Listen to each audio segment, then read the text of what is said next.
Boa noite, meus irmãos. Como é que estão todos? Espero que estejam todos bem. Bom, hoje eu vou falar de dois assuntos aí relacionados a espíritos. Mais basicamente, de acordo com a doutrina espírita. Vou falar de aparições e transfigurações. Tá? A fonte onde eu pesquisei, onde eu vou basear aí o nosso estudo de hoje, são os livros de Allan Kardec. Tá? O livro dos médiuns, capítulos 6 e 7 da segunda parte, tá? E o livro A Gênese, também na segunda parte, lá no capítulo 14, que trata das aparições e transfigurações. Ok? Bom, meus irmãos, os espíritos, né, tanto nós encarnados quanto desencarnados, nós temos aquilo que chamamos de perispírito. Então, com base, né, neste veículo etérico, né, nós podemos modificar, né, nossa aparência, né, nós podemos nos revelar para outros seres, né, de outras dimensões. Enfim, são vários fenômenos, né, que comportam aí essas mudanças fluídicas do perispírito. Pois bem, a aparição, né, vamos começar pelas aparições. Vamos tomar por base um espírito desencarnado. Tá? Então, o perispírito ele pode modificar, né, o seu estado material, né, modificar as moléculas, né, buscar energias, enfim, e outros fluidos. Isso pode fazer com que um espírito de um desencarnado possa aparecer, ou seja, se materializar, né, para uma determinada pessoa.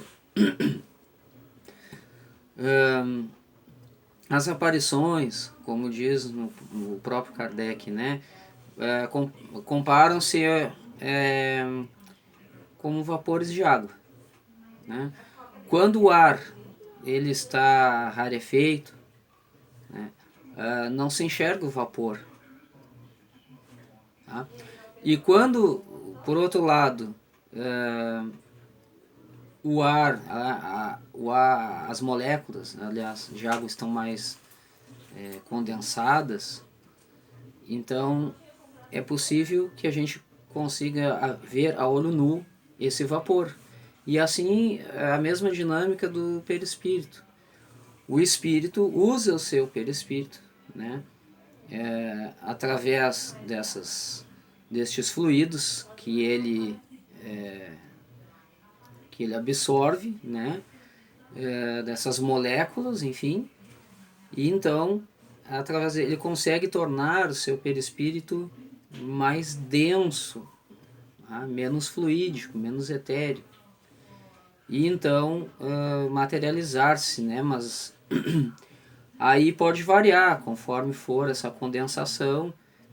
A aparição ela pode ser uma aparição mais nítida e por vezes uma aparição mais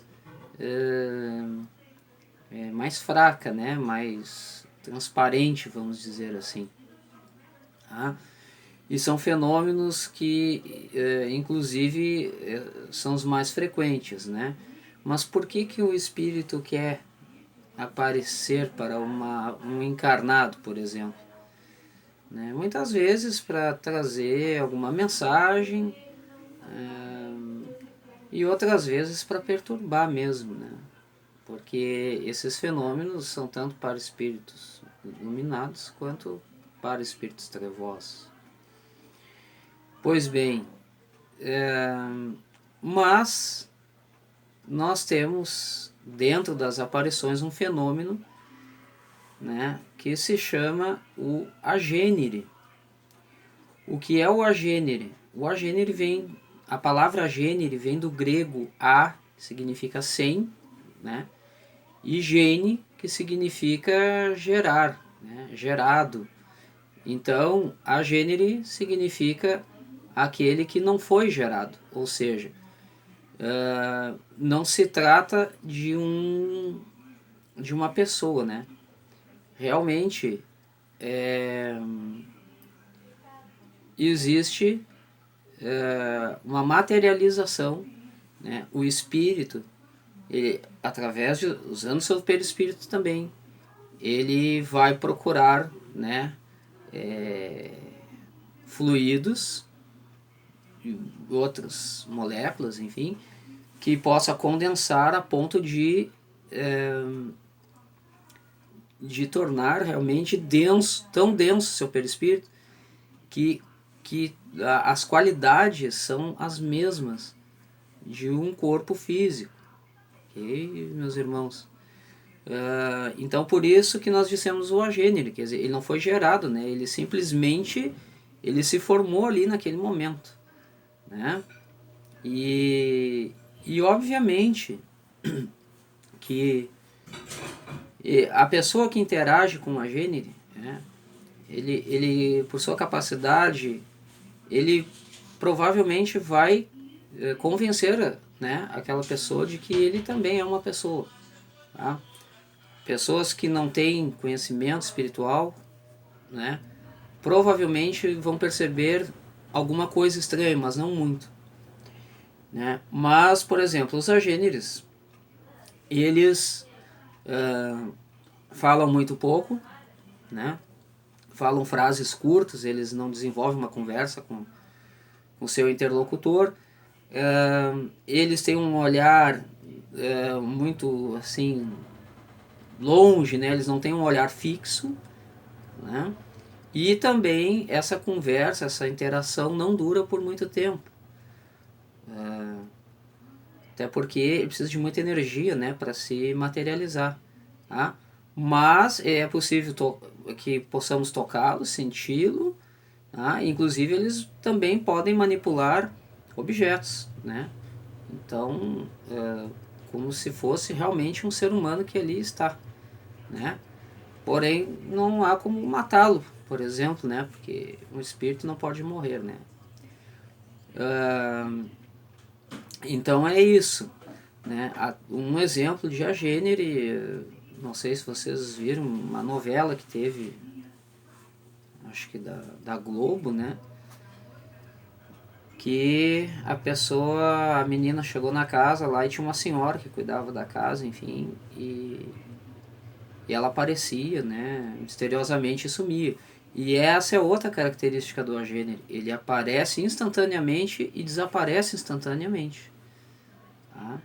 Inclusive há relatos de histórias, né, que se contam, né, que até muitas vezes as pessoas tornam lendas urbanas, vamos dizer assim, da mulher de vermelho, pedir a carona até o cemitério, ou da mulher vestida de noiva, enfim, né, no fim acabam virando lendas urbanas, como eu disse. Mas se houve essa interação realmente, né, ela não é impossível de acontecer. E se houve essa interação de fato, né, a pessoa encarnada que interagiu, certamente ela interagiu com um agente, certo? Bom, então aqui a gente fecha a questão das aparições de espíritos. Bom, agora vamos passar para as transfigurações. O que é uma transfiguração, né? A transfiguração seria uma modificação do estado, né, da moldura do perispírito de uma pessoa, e aqui tanto encarnado quanto desencarnado. Quando desencarnado não é fácil, nós sabemos que ela, quando passa para o plano astral, ela pode modificar, transfigurar o seu perispírito, tanto pela forma a última forma humana que viveu encarnada, quanto por outras formas, né, de outras encarnações, a que teve, né, que mais gostou, ou pode ter uma outra forma de sua escolha, né? Agora, eu quero falar dessa questão da pessoa encarnada, porque com os encarnados, a transfiguração ela é perceptível a olho nu, né? Não é como nas aparições. As aparições são para determinadas pessoas, né? Eles não vão aparecer para todo mundo. Mas na transfiguração, qualquer pessoa que estiver ali presente vai conseguir perceber, né? Então, nas palavras de Kardec, uma pessoa, por exemplo, muito bela, ela pode se transparecer muito horrível em determinado caso, se ela estiver num estado espiritual muito trevoso, vamos dizer, né? Da mesma forma que uma pessoa feia, se ela estiver num estado luminoso, ela vai transfigurar, né? O seu perispírito vai dar a impressão de que aquela pessoa é muito bela. Então vejam como as coisas são, né? Ele se moldura de uma maneira que ele transpassa a forma como nós vemos de um corpo humano, o corpo da pessoa, né? Mas, meus irmãos, um exemplo de transfiguração, e aqui não nos deixa dúvidas, né? É a incorporação do médium, tanto do espírita quanto o umbandista, enfim, né? Veja que num terreiro de Umbanda, quando o médium recebe o seu caboclo, o seu preto velho, o Exu, o cigano, o erê, a sua aparência muda totalmente, né? Muda-se as expressões da face, as expressões corporais. Nós olhamos para aquele médium incorporado e não vimos, muitas vezes, né? A ligação é tão forte, o perispírito está tão transfigurado que a gente não repara. Ou melhor, a gente repara, né, aquela mudança. Eu quero dizer que não parece que é a pessoa que está ali, que realmente é aquela entidade, né? E da mesma forma na casa espírita, né? Quando um médium recebe um espírito de um sofredor, né, as expressões corporais, faciais, se transformam. E muitas vezes conseguimos, né, ver, né, o próprio espírito, né, que está ali possuindo, obsidiando aquela pessoa. Tá bem, meus irmãos? Então eu acho que é isso, tá, para hoje. Aparições e transfigurações é uma matéria bem interessante, né? E aqui fizemos uma breve síntese, né? Não nos aprofundamos, mas só para que vocês tenham essa noção, né, do que seria, né? A diferença, então, entre um espírito que aparece, o que é um agênere, né? Então, dependendo da experiência que vocês possam ter, ou que vocês ou que alguém venha contá-lo para vocês, né? Vocês já sabem explicar para a pessoa que tipo de fenômeno aí aconteceu. Existem outros, né? Outros fenômenos, mas que a gente pode ver num determinado momento. Tá bem, meus irmãos? Então, eu deixo aqui muita paz, muita luz para todos e até a próxima.